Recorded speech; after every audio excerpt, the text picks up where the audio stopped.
안녕하세요. 예, 준비는 원래 다 했는데 코로나 때문에 저는 이제 대면 강의를 하고 싶었는데요. 결국 못하다가 준비를 일찌감치 했거든요. 근데 못하다가 결국 이제 비대면으로 하게 됐습니다. 아무튼 마지막이지만은 쭉 한번 정리해 보시고 혹시나 뭐 처음 보는 파리가 있다 그러면 그거를 중심으로 보시면 될 것 같습니다. 그리고 기출 표시가 되어 있기 때문에요. 기출 위주로 보시고 그 다음에 이제 오늘 핵심은 역시 이제 이중매매 파트죠. 배임죄 파트가 중요하고요. 그 다음 성범죄, 강간추행 그 부분이 중요하고요. 그 다음에 국가적 법익, 그러니까 국정농단 사건들에 관련된 판례들이 쭉 있잖아요. 그 부분 중심으로 보시고 그리고 이제 총론 쪽에 뭐 누범 파트에 판례들이 있는데 그게 법원 시험에는 시험 나왔거든요. 법원행시, 법무사 이런 데 이제 주관식으로 시험 나왔는데 그런 것도 한번 보시고요. 그 외에는 뭐 그다지 어려운 건 없는 것 같습니다. 그래서 쭉 한번 보시면 되겠습니다. 앞부분에 이제 죄형 법정지 같은 거는 뭐 결론 위주로 보시고요. 특히나 이제 성범법률지 같은 경우에는 포괄위임입법 금지 원칙에 반한다 반하지 않는다 이런 거야 뭐 시험 나오기는 좀 힘들어 보이고요. 우리가 뭐지 알겠습니까? 그죠? 결론 위주로 한번 봐두시고 방어적으로 준비하시면 되겠습니다. 그럼 가죠. 1번 결론만 보십시오.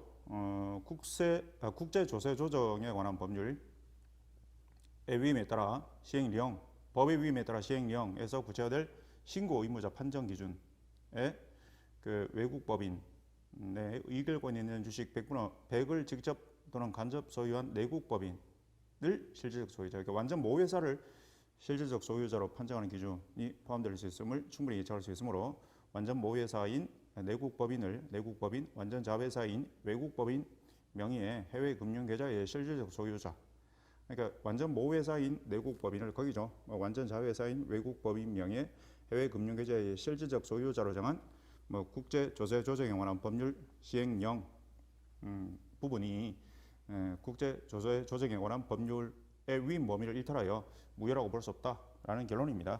그 나머지는 한번 맨 마지막에 보세요. 이거는 맨 마지막에 시간 되시면 쭉 한번 보시고요. 그 다음에 2번 뭐 결혼하려고 하는데 신상정보야 당연히 뭐 그 전에 서로 교환해야겠죠. 그래서 신상정보 제공 시기를 규정한 결혼중개업에 관련 법률 시행령이 결혼중개업에 관련 법률에서 위임한 범위를 일탈하여 위임입법의 한계를 벗어나다고 볼 수 없다라고 했습니다. 그래서 그 아래 밑줄 보면 그 10조 2 제4항은 제1항에 따른 신상정보의 제공 시기 및 절차, 입증 방법 등에 필요한 사항은 대통령령으로 정한다. 라고 규정하고 있는데 그 위임에 따른 결혼중개업에 관련 법률 시행령은 결혼중개업자는 신상정보를 이용자와 상대방이 각각 이해할 수 있는 언어로 번역, 제공한 후 이용자와 상대방이 모두 만남에 서면 동의한 경우에 만남을 주선하여야 된다. 당연한 얘기겠죠. 서로 이제 정보를 알고 나서 뭐 주선해야 된다라고 규정하여 국제결혼중개업자에게 이용자와 상대방의 만남 이전에 신상정보를 제공할 의무를 부과하고 있다. 당연한 얘기 아닙니까? 그래서 밑줄 결혼중개업법 10조 2 제4항에 의하여 대통령령으로 규정하도록 위임된 신상정보 제공 시기는 적어도 이용자와 상대방의 만남 이전이 될 것임을 충분히 예측할 수 있다. 결혼중개업법 시행령이 결혼중개업법에서 위임한 범위를 일탈하여 위임입법의 한계를 벗어나다 볼 수 없다라고 했습니다. 그 다음에 이제 소급표 금지 원칙 3번 국무총리 공관 인근에서 5개 집회 시위를 금지 처벌하거나 그러한 5개 집회 시위를 해산명령의 대상으로 삼아 해산명령 불응죄로 처벌하는 집시법에 대한 헌법 불합치 결정, 결국 위헌 결정이죠. 형벌에 관한 법률 조항에 대하여 위헌 결정이다. 형벌에 관한 법률 조항에 대하여 위헌 결정이 선고된 경우에 해당 조항이 적용되어 공소가 제기된 피고 사건에 대하여 법원이 처할 조치는 무죄 선고이겠죠. 그 다음 4번 그래서 이제 틀린 게 형벌에 관한 법률 조항에 대하여 헌법 불합치 결정이 선고된 경우 당해 조항을 적용하여 공소가 제기된 피고 사건에 대하여 법원은 공소 기각 판결을 선고해야 한다. 틀렸습니다. 무죄를 선고해야 한다라는 거고요. 그것도 어떤 시험의 기출 지문이 있는데 기출 표시가 빠져 있네요. 지금 보니까 기출 지문입니다. 4번도. 그다음 명확성 원칙 5번. 이거 도정법 그러죠. 줄여서 도시및 주거환경정비법입니다. 에서 정한 관리처분계획의 수립에는 경미한 사항이 아닌 관리처분계획의 주요 부분을 실질적으로 변경하는 것이 포함된다고 해석하며 타당하고 이러한 해석이 죄형 법중주의 형벌법규 명확성 원칙을 위반하였다고 보기 어렵다라고 했습니다.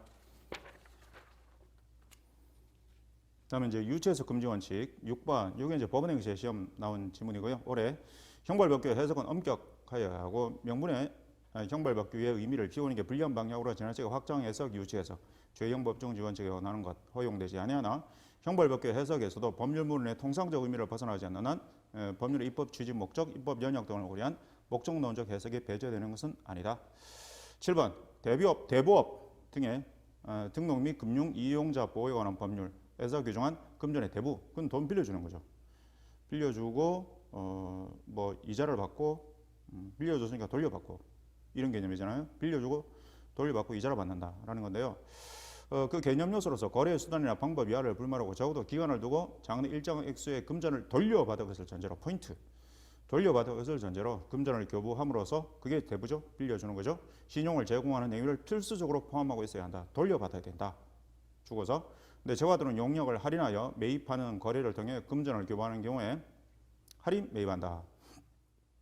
금전의 교부에 관해 위와 같은 대부의 개념 요소를 인정하기 어려운 경우까지 이를 같은 법상의 금전의 대부로 보는 것은 죄형 법중주의 원칙에 위배된다라고 했습니다.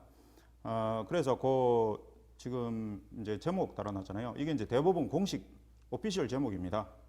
대법의 등록 및 금융 이용자 보호에 관한 법률 제2조 제1호가 규정하는 금전의 대부는 그 개념 요소로서 거래의 수단이나 방법 이하를 불문하고 적어도 기간을 두고 장래 일정한 액수의 금전을 돌려받은 것을 전제로 금전을 교부함으로써 신용을 제공하는 행위를 필수적으로 포함하고 있어야 하고 이와 같은 대부의 개념 요소를 인정하기 어려운 경우까지 대법법상 금전의 대부로 보는 것은 죄형 법중주의 원칙에 위반된다고 보는 사건이라고 제목을 아예 딱 정리해놨죠.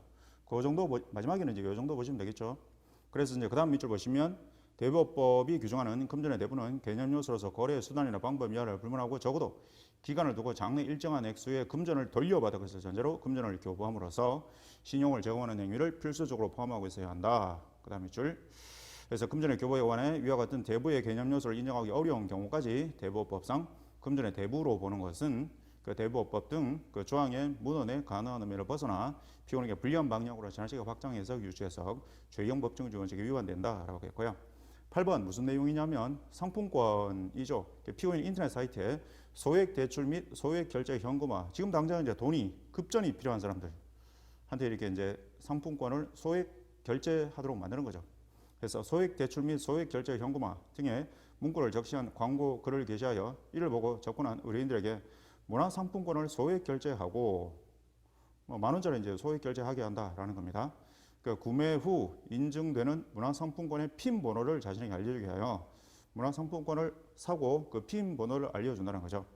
알려주게 하여 의뢰인들이 구매한 문화상품권 액면가의 일정 금액을 선의자 명목으로 공제하고 한 22% 공제하고요. 만 원짜리면 그러니까 한 2,000원 빼고 8,000원을 빌려준다. 그런 말이 되겠죠. 그러니까 급히 돈이 필요한 사람은 지금 이제 12월 24일 아닙니까? 그러면 1월 24일에는 돈이 생길 것 같은데 지금 당장은 돈이 없단 말이에요. 그러면 그렇게라도 이제 돈을 마련하려고 하겠죠. 그러니까 만 원짜리를 사서 자기가 이제 8,000원에 판다는 거죠. 2,000원 손해 보고 지금 당장 이제 돈이 필요하니까 그러면 이제 그걸 이제 여러 장 모으면 꽤 목돈이 되죠. 그렇게 되면 만 원짜리 뭐 10장이면은 뭐 10만 원 그렇게 되겠고요. 근데 만 원짜리라고 하는 게 액수가 좀 적은데 10만 원짜리 10장이면 100만 원 그렇게 된단 말이에요. 그러니까 100만 원에 80%면 80만 원 그렇게 된단 말이죠. 뭐 그런 식으로 한다는 겁니다. 이제 곱하기 해 나가면 꽤 이제 돈이 커지죠. 이제 지금 당장 내가 이제 목돈이 필요하다. 한 달 뒤에는 돈이 생길 것 같아. 지금 당장 할 수 있는 방법은 그렇게 이제 소액 결제하는 겁니다. 소액 한 달 뒤에 이제 결제한다고 하는 뭐 그 결제일이 있겠죠. 그래서 그렇게 이제 문화상품권을 결제를 하고 사서 그걸 이제 핀 번호를 파는 거죠. 그러니까 10만 원짜리 이제 핀 번호를 파는 겁니다. 그러면 이제 그걸 갖다가 8만 원에 이제 사는 사람이 있다는 거예요. 8만 원에 사는 사람 같은 경우는 8만 원 주고 사는 거잖아요. 그러면 뭐 돌려주지 않는 거잖아요. 그게 대부가 아니죠. 그러니까 뭐 A가 있고 B가 있고 C가 있는데 이 사람이 이제 당장 돈이 필요해가지고 상품권을 산다는 거죠. 10만 원짜리를 상품권을 사가지고 이걸 이제 저기 8만 원에 판다는 거죠. 8만 원에. 그러면 이제 이 사람은 저기 지금 당장 이제 돈이 필요하니까 이렇게 10만 원에 소액 결제라고 한 달 뒤에 이제 자기한테 결제에 날아올 거 아니에요. 그러니까 10만 원짜리를 사고서 8만 원 판다는 거죠. 2만 원 정도 당장 이제 손으로 보고 지금 당장 돈이 급하니까. 근데 이 사람은 이제 그 정도 이제 이익을 얻는 거죠. 그래서 8만 원에 이제 사는 거죠. 8만 원에 8만 원 주고서 여기 이렇게 8만 원 주고서 이렇게 이제 핀 번호 10만 원짜리 핀 번호를 사는 거죠. 또 요걸 이제 매집하는 사람이 있어요. 요 매집하는 사람 자기도 이제 10,000원 정도 이제 남겨먹고 또 이제 팔 수 있겠죠. 그런 식으로 해서 이걸 이제 또 구입하려고 하는 업자가 있습니다. 업자가 있는데 이런 식으로 이제 요 10,000원짜리 이 핀 번호를 이제 8만 원에 사고 8만 원을 준다는 거잖아요. 8만 원에 사고 8만 원을 준다. 그럼 다시 이제 돌려받는 게 아니죠, 그거는. 그건 매매이기 때문에 할인 방법으로 이제 매매한다는 건데요. 그래서 그러니까 선의장 명목으로 공제하고 한 2만 원 정도 공제하고 나머지 금액을 대부해 준 다음 위 핀 번호를 상품권 업자에게 판매. 이제 핀 번호를 여기 이제 판다는 거죠, 이렇게. 핀 번호를 판다는 거죠. 이자에게 판매하는 방법으로 미등록 대부업을 영위하여 대부업 등의 등록 및 금융 이용자 보호에 관한 법률 위반으로 기소된 경우 피고인이 의뢰인들로부터 피고인이 지금 이제 B인데요. 의뢰인들이 이제 A죠. 의뢰인들로부터 상품권을 할인 매입하면서 그러니까 8만 원에 매입한 거잖아요. 그러니까 10만 원짜리를 8만 원 주고 매입하면 할인 매입한 거죠. 그 대금으로 금전을 교부한 경우 8만 원을 교부했다. 그게 빌려준 거냐? 그렇지 않죠. 산 거죠, 그냥. 8만 원 주고서 10만 원짜리 샀다라는 겁니다. 그러니까 대부의 개념 요소를 갖췄다고 보기 어려워 같은 법의 규율 대상이 되는 금전의 대부에 해당하지 않는다라고 했습니다. 그 아래 밑줄 보시면요. 피고인이 인터넷 사이트에 소액 대출 및 소액 결제 현금화 등의 문구를 적시한 광고글을 게시하여 이를 보고 접근한 의뢰인들에게 문화상품권을 소액 결제를 하고 구매 후 그러니까 10,000원 주고 결제하고 구매 후 인증되는 문화상품권의 핀 번호를 자신에게 알려주게 하여 의뢰인들이 구매한 문화상품권 액면가의 22% 금액을 선의자 명목으로 공제. 한 20% 이제 뺀다는 거잖아요. 한 2만 원 정도 뺀다는 건데. 그래서 금액을 대부해 준 다음 77.8% 그러니까 한 8만 원 준다. 그래서 위 핀 번호를 상품권 업자에게 더 판매한다라는 겁니다. 미등록 대부업을 영위했다고 하여 대부업의 등록 및 금융 이용자 보호에 관한 법률 위반으로 기소되는 사안에서 그다음 밑줄요. 피고인이 의뢰인들로부터 상품권을 할인 매입하면서 그 대금으로 금전을 교부한 것은 대부의 개념 요소를 갖췄다고 보기 어렵다. 그러니까 돌려주는 게 아니죠. 지금 그래서 대부의 개념 요소를 이렇게 돌려받는 게 아니니까요. 대부의 개념 요소를 갖췄다고 보기 어려워 대부업법의 규율 대상이 되는 금전 대부에 해당하지 않는다라고 했습니다. 요거는 받으시는 게 좋겠네요.